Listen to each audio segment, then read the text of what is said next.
Chapter 24. Milo. April had been the best month of all for Milo. Lilacs bloomed in April and fruit ripened on the vine. Heartbeats quickened and old appetites were renewed. In April, a livelier iris gleamed upon the burnished dove. April was spring, and in the spring, Milo Minderbinder's fancy had lightly turned to thoughts of tangerines. Tangerines? Yes, sir. My men would love tangerines, admitted the colonel in Sardinia who commanded 4 squadrons of B-26s. There'll be all the tangerines they can eat that you're able to pay for with money from your mess fund, Milo assured him.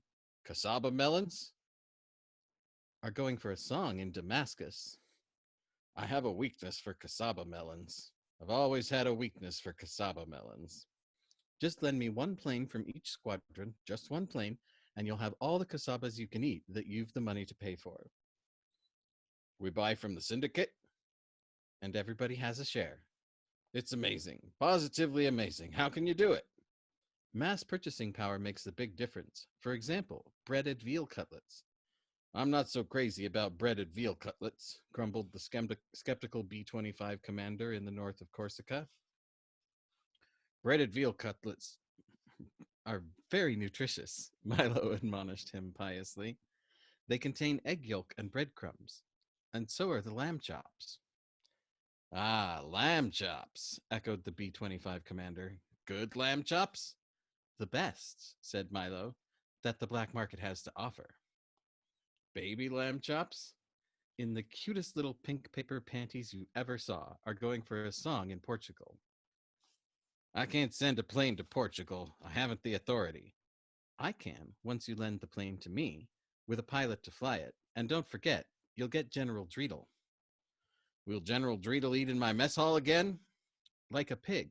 Once you start feeding him my best white, fresh fried eggs in my pure creamery butter, there'll be tangerines too, and cassava melons, honeydews, filet of Dover sole, baked Alaska, and cockles and mussels. And everybody gets a share?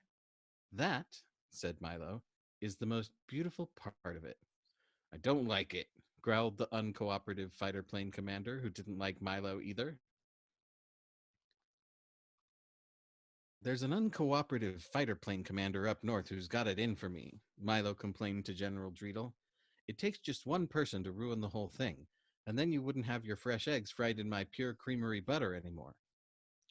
General Dreedle had the uncooperative fighter plane commander transferred to the Solomon Islands to dig graves, and replaced him with a senile colonel with bursitis and a craving for lychee nuts who introduced Milo to the B-17 general on the mainland with a yearning for Polish sausage. Polish sausage is going for peanuts in Krakow, Milo informed him. Polish sausage, sighed the general nostalgically. You know, I'd just give about anything for a good hunk of Polish sausage. Just about anything. You don't have to give anything. Just give me one plane for each mess hall and a pilot who will do what he's told. And a small down payment on your initial order as a token of good faith. But Krakow is hundreds of miles behind the enemy lines. How will you get to the sausage? There's an international Polish sausage exchange in Geneva. I'll just fly the peanuts into Switzerland and exchange them for Polish sausage at the open market rate. They'll fly the peanuts back to Krakow, and I'll fly the Polish sausage back to you. You buy only as much Polish sausage as you want through the syndicate. There'll be tangerines, too, with only a little artificial coloring added. And eggs from Malta and scotch from Sicily. You'll be paying the money yourself. You'll be paying the money to yourself when you buy from the syndicate, so you'll own a share. So you'll really be getting everything you buy for nothing. Doesn't that make sense? Sheer genius. How in the world did you ever think of it? My name is Milo Minderbinder. I'm 27 years old. Milo Minderbinder's planes flew in from everywhere, the pursuit planes, bombers, and cargo ships streaming into Colonel Cathcart's fields with pilots at the controls who would do what they were told. The planes were decorated with flamboyant squadron emblems illustrating such laudable ideas as courage, might, justice, truth, liberty, honor, love, patriotism that were painted out at once by Milo's mechanics with a double coat of flat white and replaced in garish purple with the stenciled name M&M Enterprises, Fine Fruits and Produce. The M&M in M&M Enterprises stood for Milo and Minderbinder. And the "and" was inserted, Milo revealed candidly, to nullify any impression that the syndicate was a one-man operation. Planes arrived for Milo from airfields in Italy, North Africa, and England, and from air transport command stations in Liberia, Ascension Island, Cairo, and Karachi. Pursuit planes were traded for additional cargo ships or retained for emergency invoice duty and small parcel service. Trucks and tanks were procured from the ground forces and used for short distance road hauling. Everybody had a share, and men got fat and moved about tamely with toothpicks in their greasy lips. Milo supervised the whole expanding operation by himself. Deep otter brown lines of preoccupation etched themselves permanently onto his careworn face and gave him a harried look of sobriety and mistrust. Everybody but Yossarian thought Milo was a jerk. First for volunteering for the job of mess officer, and next for taking it so seriously. Yossarian also thought that Milo was a jerk, but he also knew that Milo was a genius. One day, Milo flew away to England to pick up a load of Turkish halva and came back from Madagascar leading 4 German bombers filled with yams, collards, mustard greens, and black eyed Georgia peas. Milo was dumbfounded when he stepped down on the ground and found a contingent of armed MPs waiting to imprison the German pilots and confiscate their planes. Confiscate! The mere word was anathema to him, and he stormed back and forth in excoriating condemnation, shaking a piercing finger of rebuke in the guilt-ridden faces of Colonel Cathcart, Colonel Corn, and the poor little battle-scarred captain with the submachine gun who commanded the MPs. Is this Russia? Milo assailed them incredulously at the top of his voice. Confiscate? He shrieked as though he could not believe his own ears. Since when is it the policy of the American government to confiscate the private property of its citizens? Shame on you. Shame on all of you for even thinking such a horrible thought. But Milo, Major Danby interrupted timidly, we're at war with the Germans, and those are German planes. They are no such thing, Milo retorted furiously. Those planes belong to the syndicate, and everybody has a share. Confiscate? How can you possibly confiscate your own private property? Confiscate indeed. I've never heard anything so depraved in my whole life. And sure enough, Milo was right, for when they looked, his mechanics had painted out the German swastikas on the wings, tails, and fuselages with double coats of flat white and stenciled in the words M&M Enterprises, Fine Fruits and Produce. Right before their eyes, he had transformed his syndicate into an international cartel. Milo's argosies of plenty now filled the air. Planes poured in from Norway, Denmark, France, Germany, Austria, Italy, Yugoslavia, Romania, Bulgaria, Sweden, Finland, Poland, from everywhere in Europe, in fact, but Russia, with whom Milo refused to do business. When everybody who was going to had signed up with M&M Enterprises, Fine Fruits and Produce, Milo created a wholly owned subsidiary, M&M Enterprises, Fancy Pastry, and obtained more airplanes and more money from the mess funds for scones and crumpets from the British Isles, prune and cheese Danish from Copenhagen, eclairs, cream puffs, Napoleons, and petit four from Paris, Rame and Grenoble, Kugelhof, Pumpernickel, Pfefferkuchen from Berlin, Linzer and Dobos-Torten from Vienna, Strudel from Hungary, and Baklava from Ankara. Each morning, Milo sent planes aloft all over Europe and North Africa, hauling long red tow signs advertising the day's specials in large square letters. I round 79 cents, Whiting 21 cents. He boosted cash income for the syndicate by leasing tow signs to Pet Milk, Gaines Dog Food, and Noxzema. In a spirit of civic enterprise, he regularly allotted a certain amount of free aerial advertising space to General Peckham for the propagation of such messages in the public interest as neatness counts, haste makes waste, and the family that prays together stays together. Milo purchased spot radio announcements on Axis Sally's and Lord Haha's daily propaganda broadcasts from Berlin to keep things moving. Business boomed on every battlefront. Milo's planes were a familiar sight. They had freedom of passage everywhere, and one day Milo contracted with the American military authorities to bomb the German-held highway bridge of Orvieto, and with the German military authorities to defend the highway bridge at Orvieto with anti-aircraft fire against his own attack. His fee for attacking the bridge for America was the total cost of the operation plus 6%, and his fee from Germany for defending the bridge was the same cost plus 6 agreement, augmented by a merit bonus of $1,000 for every American plane he shot down. The consummation of these deals represented an important victory for private enterprise, he pointed out, since the armies of both countries were socialized institutions.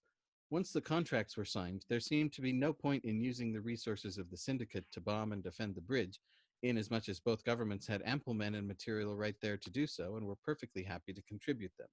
And in the end, Milo realized a fantastic profit from both halves of his project for doing nothing more than signing his name twice. The arrangements were fair to both sides. Since Milo did have freedom of passage everywhere, his planes were able to steal over in a sneak attack without alerting the German anti aircraft gunners. And since Milo knew about the attack, he was able to alert the German anti aircraft gunners in sufficient time for them to begin firing accurately at the moment the planes came into range.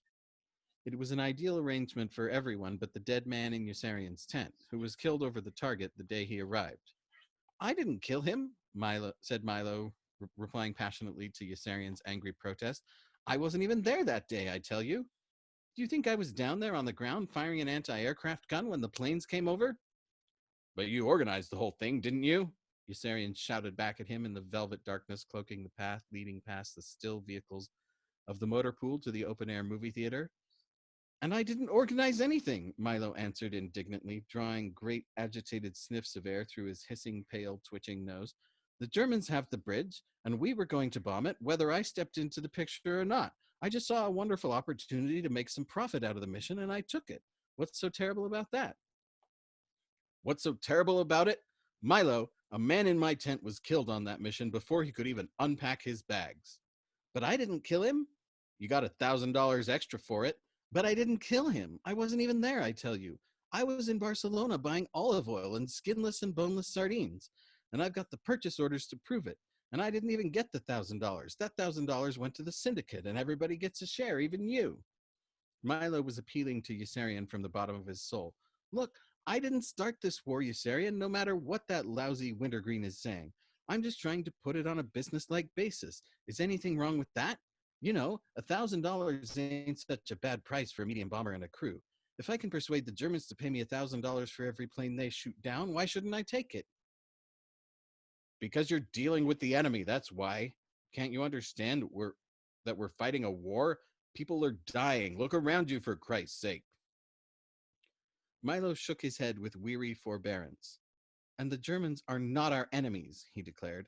Oh, I know what you're going to say. Sure, we're at war with them, but the Germans are also members in good standing of the syndicate, and it's my job to protect their rights as shareholders. Maybe they did start the war, and maybe they are killing millions of people, but they pay their bills a lot more promptly than some allies of ours I could name. Don't you understand that I have to respect the sanctity of my contract with Germany? Can't you see it from my point of view? No, Yossarian rebuffed him harshly. Milo was stung and made no effort to disguise his wounded feelings. It was a muggy, moonlit night filled with gnats, moths, and mosquitoes. Milo lifted his arm suddenly and pointed toward the open-air theater where the milky, dust-filled beam bursting horizontally from the projector slashed a cone-like swath in the blackness and draped in a fluorescent membrane of light the audience, tilted on the seats there in hypnotic sags, their faces focused upward toward the illuminized movie screen. Milo's eyes were liquid with integrity, and his artless and uncorrupted face was lustrous with a shining mixture of sweat and insect repellent. Look at them, he exclaimed in a voice choked with emotion. They're my friends, my countrymen, my comrades in arms. A fellow never had a better bunch of buddies. Do you think I'd do a single thing to harm them if I didn't have to? Haven't I got enough on my mind? Can't you see how upset I already am about all that cotton piling up on those piers in Egypt? Milo's voice splintered into fragments, and he clutched at Yossarian's shirt front as though drowning. His eyes were throbbing visibly like brown caterpillars. Yossarian, what am I going to do with so much cotton? It's all your fault for letting me buy it. The cotton was piling up on the piers in Egypt, and nobody wanted any. Milo had never dreamed that the Nile Valley could be so fertile, or that there would be no market at all for the crop he had bought. The mess halls in his syndicate would not help. They rose up in uncompromising rebellion against his proposal to tax them on a per capita basis in order to enable each man to own his own share of the Egyptian cotton crop. Even his reliable friends, the Germans, had failed him in this. They preferred ersatz. Milo's mess halls would not even help him store the cotton, and his warehousing costs skyrocketed and contributed to the devastating drain upon his cash reserves. The profits from the Orvieto mission were sucked away. He began writing home for the money he had sent back in better days. Soon that was almost gone, and new bales of cotton kept arriving on the wharves in Alexandria every day.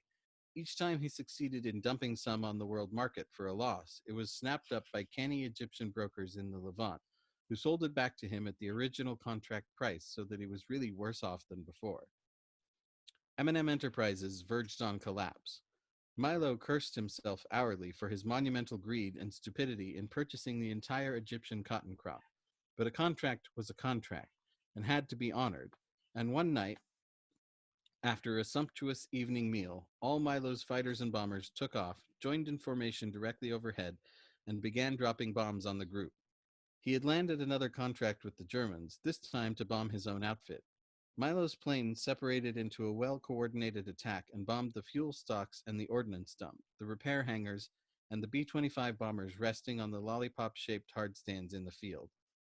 His crews spared the landing strip and the mess halls so that they could land safely when their work was done and enjoy a hot snack before retiring. They bombed with their landing lights on since no one was shooting back. They bombed all four squadrons, the officers' club, and the group headquarters building. Men bolted from their tents in sheer terror and did not know in which direction to turn. Wounded soon lay screaming everywhere. A cluster of fragmentation bombs exploded in the yard of the officers' club and punched jagged holes in the side of the wooden building and in the bellies and backs of a row of lieutenants and captains standing at the bar. They doubled over in agony and dropped. The rest of the officers fled toward the two exits in panic and jammed up the doorways like a dense, howling dam of human flesh as they shrank from going farther. Colonel Cathcart clawed and elbowed his way through the unruly, bewildered mass until he stood outside by himself.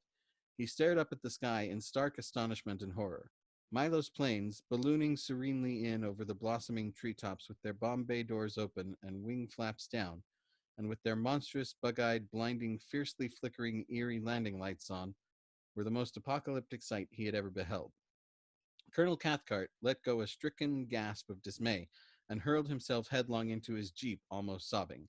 He found the gas pedal in the ignition and sped toward the airfield as fast as the rocking car would carry him, his huge flabby hands clenched and bloodless on the wheel and blaring his horn tormentedly. Once he almost killed himself when he swerved with a banshee screech of tires to avoid plowing into a bunch of men running crazily towards the hills, in their underwear with their stunned faces down and their thin arms pressed high around their temples as puny shields. Yellow, orange, and red flares were burning on both sides of the road. Tents and trees were in flames, and Milo's planes kept coming around interminably with their blinking white landing lights on in their bomb bay doors open. Colonel Cathcart almost turned the jeep over when he slammed the brakes on at the control tower. He leaped from the car while it was still skidding dangerously and hurtled up the flight of steps inside, where three men were busy at the instruments and the controls. He bowled two of them aside with his lunge for the nickel-plated microphone, his eyes glittering wildly and his beefy face contorted with stress. He squeezed the microphone in a bestial grip and began shouting hysterically at the top of his voice. "Milo, you son of a bitch, are you crazy? What the hell are you doing? Come down, come down!" "Stop hollering so much, will you?" answered Milo, who was standing there right beside him in the control tower with a microphone of his own. "I'm right here." Milo looked at him with reproof and turned back to his work. "Very good, man, very good," he chanted into his microphone. "But I see one supply shed still standing. That'll never do. Purvis, I've spoken to you about this kind of shoddy work before. Now you go right back there this minute and try it again. And this time come in slowly, slowly. Haste makes waste, Purvis. Haste makes waste. And if I've told you that once, I must have told you that 100 times. Haste makes waste." The loudspeaker overhead began squawking. "Milo, this is Alvin Brown. I've finished dropping my bombs. What should I do now?" "Strafe," said Milo. "Strafe?" Alvin Brown was shocked. "We have no choice," Milo informed him resignedly. "It's in the contract." "Oh, okay then," Alvin Brown acquiesced. "In that case, I'll strafe." This time, Milo had gone too far. Bombing his own men and planes was more even than the most phlegmatic observer could stomach, and it looked like the end for him. High-ranking government officials poured in to investigate. Newspapers inveighed against Milo with glaring headlines, and congressmen denounced the atrocity in stentorian wrath and clamored for punishment. Mothers with children in the service organized into militant groups and demanded revenge. Not one voice was raised in his defense. Decent people everywhere were affronted, and Milo was all washed up until he opened his books to the public and disclosed the tremendous profit he had made. He could reimburse the government for all the people and property he had destroyed and still have enough money left over to continue buying Egyptian cotton. Everybody, of course, owned a share. And the sweetest part of the whole deal was that there really was no need to reimburse the government at all. In a democracy, the government is the people, Milo explained. We're people, aren't we? So we might just as well keep the money and eliminate the middleman. Frankly, I'd like to see the government get out of war altogether and leave the whole field to private industry. If we pay the government everything we owe it, we'll only be encouraging government control and discouraging other individuals from bombing their own men and planes. We'll be taking away their incentive. Milo was correct, of course, as everyone soon agreed, but a few embittered misfits like Doc Danica, who sulked cantankerously and muttered offensive insinuations about the morality of the whole venture, until Milo mollified him with a donation, in the name of the syndicate, of a lightweight aluminum collapsible garden chair that Doc Danica could fold up conveniently and carry outside his tent each time Chief White Halfoat came inside his tent, and carry back inside his tent each time Chief White Halfoat came out. Doc Danica had lost his head during Milo's bombardment. Instead of running for cover, he had remained out in the open and performed his duty, slithering along the ground through shrapnel, strafing and incendiary bombs like a furtive, wily lizard from casualty to casualty, administering tourniquets, morphine, splints, and sulfanilamide with a dark and doleful visage, never saying one word more than he had to, and reading in each man's bluing wound a dreadful portent of his own decay. He worked himself relentlessly into exhaustion before the long night was over, and came down with a sniffle the next day that sent him hurrying querulously into the medical tent to have his temperature taken by Gus and Wes and to obtain a mustard plaster and vaporizer. Dr. Nika tended to each moaning man that night with the same glum and profound and introverted grief he showed at the airfield the day of the Avignon mission when Yossarian climbed down the few steps from his plane, naked, in a state of utter shock, with Snowden smeared abundantly all over his bare heels and toes, knees, arms, and fingers, and pointed inside wordlessly toward where the young radio gunner lay freezing to death on the floor beside the still younger tail gunner, who kept falling back into a dead faint each time he opened his eyes and saw Snowden dying. Dr. Nika draped a blanket around Yossarian's shoulders almost tenderly after Snowden had been removed from the plane and carried into an ambulance on a stretcher. He led Yossarian toward his jeep. McWatt helped, and the three drove in silence to the squadron medical tent, where McWatt and Dr. Nika guided Yossarian inside to a chair and washed Snowden off him with cold wet balls of absorbent cotton. Dr. Nika gave him a pill and a shot that would put him to sleep for 12 hours. When Yossarian woke up and went to see him, Dr. Nika gave him another pill and a shot that put him to sleep for another 12 hours. When Yossarian woke up again and went to see him, Dr. Nika made ready to give him another pill and a shot. How long are you going to keep giving me those pills and shots? Yossarian asked him. Until you feel better. I feel all right now. Dr. Nika's fragile, suntanned forehead furrowed with surprise. Then why don't you put some clothes on? Why are you walking around naked? I don't want to wear a uniform anymore. Dr. Nika accepted the explanation and put away his hypodermic syringe. Are you sure you feel all right? I feel fine. I'm just a little logy from all those pills and shots you've been giving me. Yossarian went about his business with no clothes on all the rest of that day and was still naked late the next morning when Milo, after hunting everywhere else, finally found him sitting up a tree a small distance at the back of the quaint little military cemetery at which Snowden was being buried.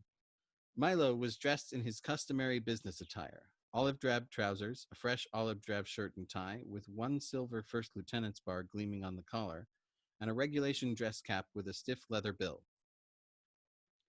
I've been looking all over for you, Milo called up to Yossarian from the ground reproachfully. You should have looked for me in this tree, Yossarian answered. I've been up here all morning. Come on down and taste this and tell me if it's good. It's very important.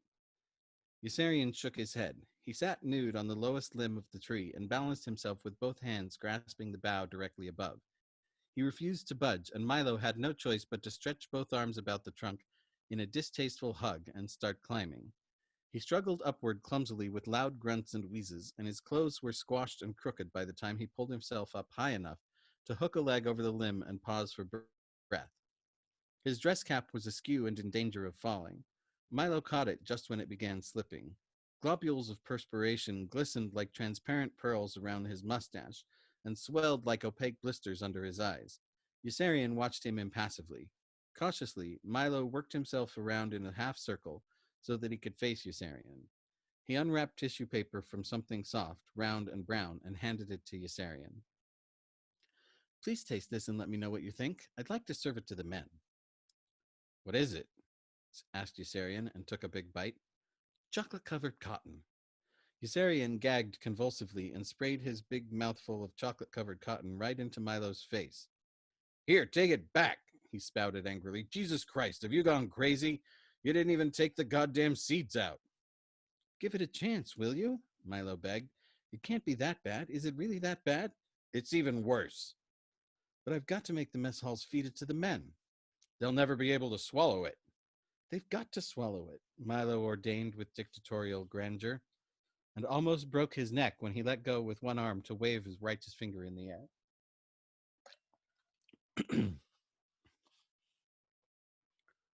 Come on out here, Yossarian invited him.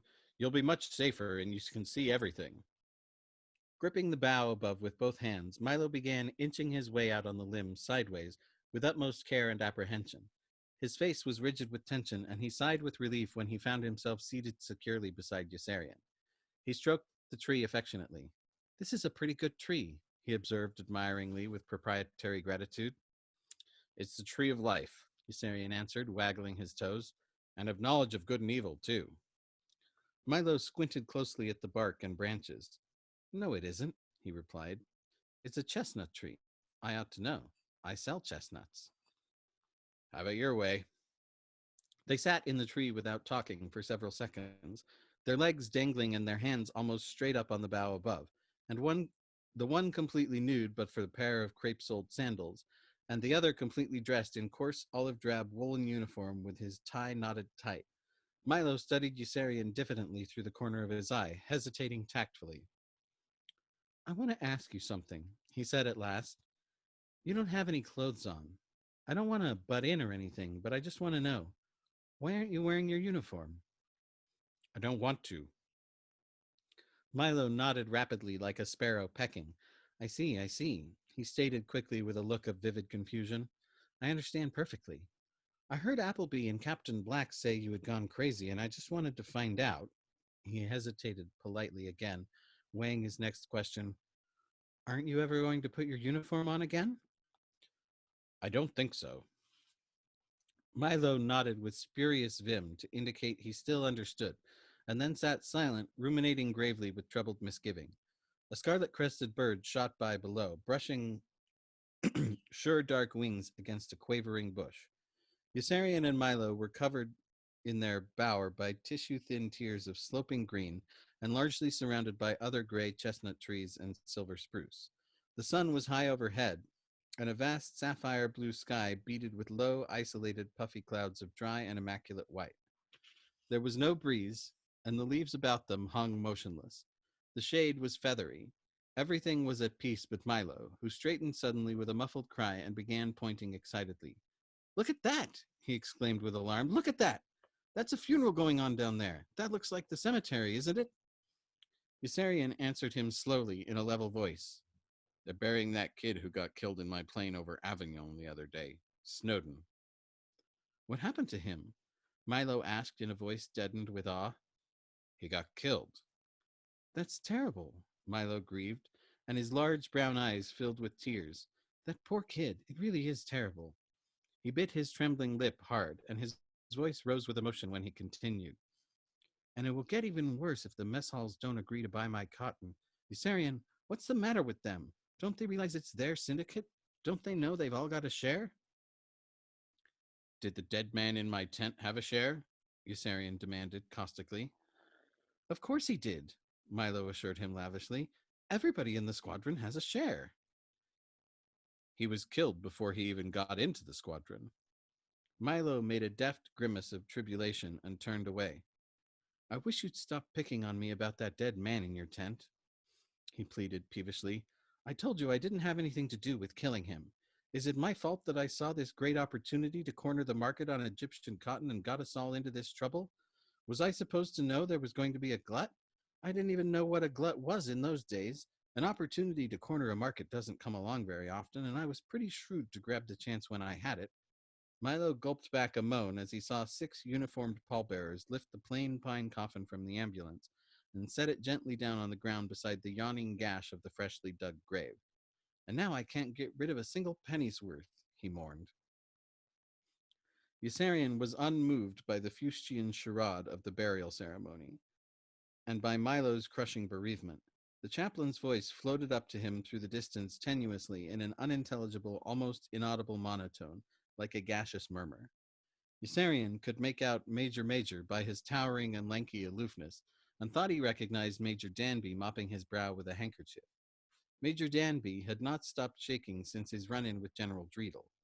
There were strands of enlisted men molded in a curve around the 3 officers, as inflexible as lumps of wood, and 4 idle gravediggers in streaked fatigues lounging indifferently on spades near the shocking, incongruous heap of loose copper-red earth. As Yossarian stared, the chaplain elevated his gaze toward Yossarian beatifically, pressed his fingers down over his eyeballs in a manner of affliction, peered up again toward Yossarian searchingly, and bowed his head, concluding what Yossarian took to be a climactic part of the funeral rite. The 4 men in fatigues lifted the coffin on slings and lowered it into the grave. Milo shuddered violently. I can't watch it, he cried, turning away in anguish. I just can't sit here and watch while those mess halls let my syndicate die. He gnashed his teeth and shook his head with bitter woe and resentment. If they had any loyalty, they would buy my cotton till it hurts, so that they can keep right on buying my cotton till it hurts, and then some more. They would build fires and burn up their underwear and summer uniforms just to create a bigger demand. But they won't do a thing. Yossarian, try eating the rest of this chocolate-covered cotton for me. Maybe it will taste delicious now. Yossarian pushed his hand away. Give up, Milo. People can't eat cotton. Milo's face narrowed cunningly. It isn't really cotton, he coaxed. I was joking. It's really cotton candy. Delicious cotton candy. Try it and see. Now you're lying. I never lie, Milo rejoined with proud dignity. You're lying now. I only lie when it's necessary, Milo explained defensively, averting his eyes for a moment and blinking his lashes winningly. This stuff is better than cotton candy. Really it is. It's made out of real cotton. Yossarian, you've got to help me make the men eat it. Egyptian cotton is the finest cotton in the world. But it's indigestible, Yossarian emphasized. It will make them sick, don't you understand? Why don't you try living on it yourself if you don't believe me? I did try, admitted Milo gloomily, and it made me sick. The graveyard was yellow as hay and green as cooked cabbage. In a little while, the chaplain stepped back, and the beige crescent of human forms began to break up sluggishly like flotsam. The men drifted without haste or sound to the vehicles parked along the side of the bumpy dirt road. With their heads down disconsolately, the chaplain, Major Major, and Major Danby moved toward their jeeps in an ostracized group, each holding himself friendlessly several feet away from the other 2. It's all over, observed Yossarian. It's the end, Milo agreed despondently. There's no hope left, and all because I left them free to make their own decisions. That should teach me a lesson about discipline next time I try something like this. Why don't you sell your cotton to the government? Yossarian suggested casually as he watched the 4 men in streaked fatigues shoveling heaping bladefuls of the copper-red earth back down inside the grave. Milo vetoed the idea brusquely. It's a matter of principle, he explained firmly. The government has no business in business, and I would be the last person in the world to ever try to involve the government in a business of mine. But the business of government is business, he remembered alertly, and continued with elation. Calvin Coolidge said that, and Calvin Coolidge was a president, so it must be true. And the government does have the responsibility of buying all the Egyptian cotton I've got that no one wants, so that I can make a profit, doesn't it? Milo's face clouded almost as abruptly, and his spirits descended into a sad state of anxiety. But how will I get the government to do it? Bribe it, Usarian said. Bribe it? Milo was outraged and almost lost his balance and broke his neck again. Shame on you, he scolded severely, breathing virtuous fire down and upward into his rusty mustache, through his billowing nostrils and prim lips. Bribery is against the law, and you know it. But it wouldn't be against the law to make a profit, is it? So it can't be against the law for me to bribe someone in order to make a fair profit, can it? No, of course not. He fell to brooding again, with a meek, almost pitiable distress. But how will I know who to bribe? Oh, don't you worry about that. Isarian comforted him with a toneless snicker as the engines of the jeeps and ambulance fractured the drowsy silence, and the vehicles in the rear began driving away backward. You make the bribe big enough, and they'll find you. Just make sure you do everything right out in the open. Let everyone know exactly what you want and how much you're willing to pay for it. The first time you act guilty or ashamed, you might get into trouble. I wish you'd come with me, Milo remarked. I don't feel safe among people who take bribes. They're no better than a bunch of crooks. You'll be all right, Usarian assured him with confidence. If you run into trouble, just tell everybody that the security of the country requires a strong domestic Egyptian cotton speculating industry. It does, Milo informed him solemnly. A strong Egyptian cotton speculating industry means a much stronger America. Of course it does. And if that doesn't work, point out the great number of American families that depend on it for income. A great many American families do depend on it for income. You see, said Usarian, you're much better at it than I am. You almost make it sound true. It is true, Milo exclaimed with a strong trace of the old hauteur. That's what I mean. You do it with just the right amount of conviction. You're sure you won't come with me? Usarian shook his head. Milo was impatient to get started. He stuffed the remainder of the chocolate-covered cotton ball into his shirt pocket and edged his way back gingerly along the branch to the smooth gray trunk. He threw his arms about the trunk in a generous and awkward embrace and began shinnying down, the sides of his leather-soled shoes slipping constantly, so that it seemed many times he would fall and injure himself. Halfway down, he changed his mind and climbed back up. Bits of tree bark stuck to his mustache, and his straining face was flushed with exertion. I wish you'd put your uniform on instead of going around naked that way, he confided pensively, before he climbed back down again and hurried away. You might start a trend, and then I'll never get rid of all this gall-darned cotton. Thus ends 24.